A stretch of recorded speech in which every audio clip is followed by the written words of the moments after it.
Hello everyone, and welcome to the Brickformula review of LEGO set 70704, the Vermin Vaporizer. It has 506 pieces for ages 8 to 14, and this is from the Galaxy Squad, and this set retails for $59.99.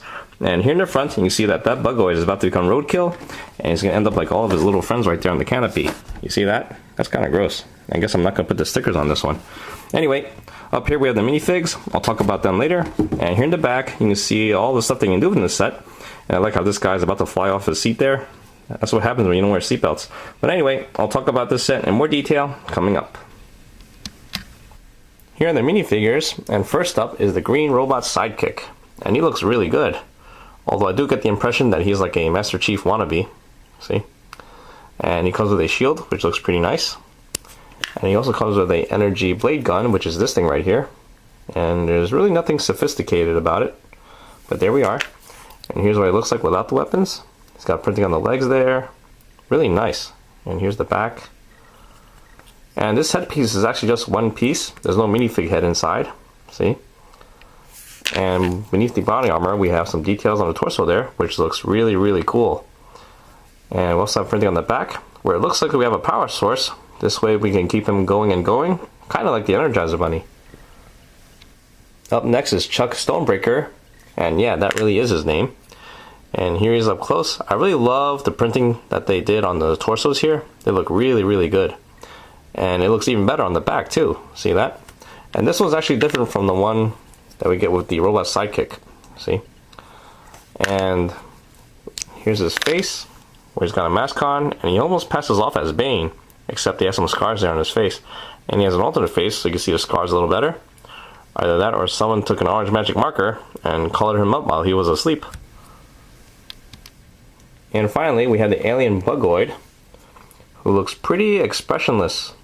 I'm going to take a guess that that's not his happy face. But anyway, his torso looks okay, but when you get to the pants though, they look pretty wicked.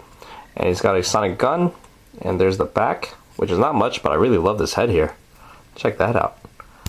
And here's what it looks like on the side there. Pretty neat. First things first, we'll check out the alien Scorpion. And for the most part, it's a pretty interesting build. The only thing I don't agree with is the air scoop or the motor in the front there. I mean, if the aliens are using this to power their Scorpions, then I'd say they're a little bit behind on their tech. Here's the view of the top, and right there is where we can sit in our little Bugoid. You notice that there are no controls for him to use, so I guess this thing kind of just runs on its own. And here's the view of the side. You notice that it looks kind of tall there. And when you look at the legs, they're actually pretty simple, but they work. And it's great too. You see, you can move them like this. So it's actually pretty easy for stop motions too. You can raise them up and it'll be just fine. Although do note that it is a little bit back heavy. And here's the view of the back.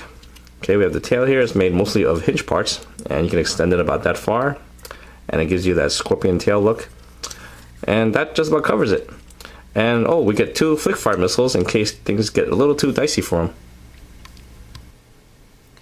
And now to check out the awesome looking Vermin Vaporizer. And this thing looks great, especially from the front, because as you can see, they spent a lot of effort here cosmetically. And what I like about it the most is that you can lift up the canopy and bring down the front panel, and that will help you release the battle buggy, which is this thing right here. And here's what it looks like on the inside without it. But anyway, here's what it looks like up close. And as you can see, there are no tires here, so you should expect a very bumpy ride straight from the start because the ramp is not very smooth. Right here we have one step, and then another step, and then your butt's gonna feel that in the morning.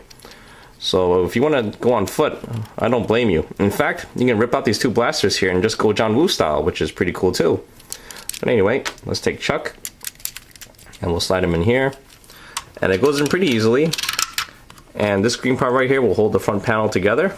And he's ready to roll, which is pretty nice. Now while I'm here, in case you have any concerns about pulling him out, because as you can see, if you pull him out the regular way, you might take the buggy with you, and that's not going to come out. So what you can do is just push him off to the side a little bit, and you can pull him out much more easily. And now you have no more concerns. So anyway, moving forward, here's the view of the side, and as you can see, it's pretty front heavy. Right here we have a cannon, and there's another one on the other side, and they look great. Here's the view of the bottom, and while we're down here, I'd like to point out that we have these 4 Darkstone Gray parts right underneath the wheel there, and you guys rip them out when you're done because the reason why they're there originally is to help keep the model leveled as you're building it, because this part right here makes it imbalanced.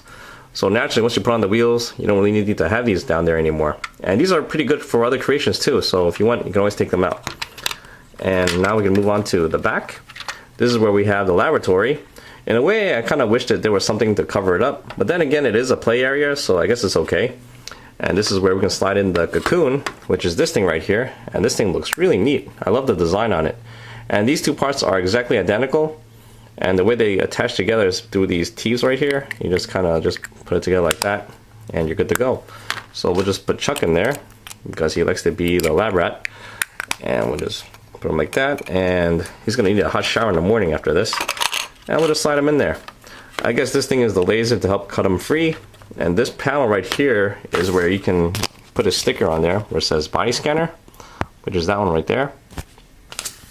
And right here we have a control panel. And up here on this red area is where you can attach the mech. I'll talk about that real soon. Okay, here's a view of the other side. And there's the top. We have two flick fire missiles, which is really easy to flick because these are mounted in really securely. The only thing I don't like about the top is that we have these two joysticks up here, which I think is totally unnecessary. If you have them straight up, they kind of block the cannons on the mech as you're turning it around and everything, so that's kind of pointless. And if you push these downward this way, they get in the way of the flick fires. And if you push it down this way, they get in the way of the cocoon too. So if you want, just rip them out, and I think you'll be happier for it. And I think that just about covers it. So now we'll move on to the mech. And finally, here's the mech. I'll admit it's not a very big model, but it's still a pretty cool looking one nonetheless. Here's a view of the front, and as you can see we have ball and socket joints for the guns, so we have a full range of motion there. You can almost shoot anywhere you want. But it also helps to turn at the middle here, because we have a clicky turntable, so you can turn a full 360 if you want. The legs are attached by axle parts, so they can only turn like that. And the feet are attached by a hinge joint, which can only allow you to move that much. And that's about it. Oh, and the toes can open and close too, which is something I usually forget to open up when I pull them out of the vaporizer. But anyway, here's a view of the side, and we have flick fire missiles on the sides there. And here is the back. Okay, right here we have an antenna, which is pretty annoying, so if you want to rip that off and put it in a tail gun, feel free. I think that's a better idea. And here's a view of the top. And we can open up the canopy to slide in our robot sidekick. And because of his little shoulder piece here, we'll just have to put him in the first 4 studs. And there we are. And if you notice, we have these 2 clips on the guns there. On this one you can put his shield, this way you can take it on the run. And on this side we'll attach his energy blade gun, which attaches right here. And there we go, he's ready to rock and roll. And finally, if you want to attach him to the vehicle, you have to close his toes first. And I do recommend just bringing his legs all the way up like this. And you want to sit his bottom onto the red part right there. And it fits in just nicely. And when you pull him out, you don't have to worry about this thing falling apart because it is built pretty securely, which is a really cool feature actually. And then from there you just want to bring his ankles all the way in like that. Oops. And then just push his legs down. And there we go, he sits in very nice and comfortably. And you also want to bring his arms up just a little bit, this way he doesn't knock out the joysticks that are behind him. And just turn them all the way around. And there we are. How cool is that? It's almost like an anti-air gun here. See that? Really nice. I think it's a really cool set. Anyway, it's time to move on to the recommendations. Overall, this is a pretty good set. When it comes to the value, we have a price per piece ratio of 11.9 cents per piece, which doesn't sound so good at first, but we are getting about $70 to $83 worth of parts here, not including the minifigures. So in the end, the value is pretty good since this retails for $60. And when it comes to the play value, it's really good too. As you can see, there's a lot to do here. The green team minifigs are actually exclusive to this set, and every minifigure here comes with either weapon or accessory, and everyone has like the vehicle, a mech, or a car, and there's just simply a lot to do here. Okay, we have the cocoon, and if you want to take a break from fighting, we have the laboratory in the back. So in the end, I'd say that this is one of the best sets you can get this holiday in the $60 range, and I think you'll like it, and that sums up my review. I hope you guys enjoyed this show, and I'll see you guys next time. Thank you for watching.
And now to check out the awesome looking Vermin Vaporizer. And this is a really cool looking vehicle, especially when you look at it from the front, because this is where they spent the most effort cosmetically.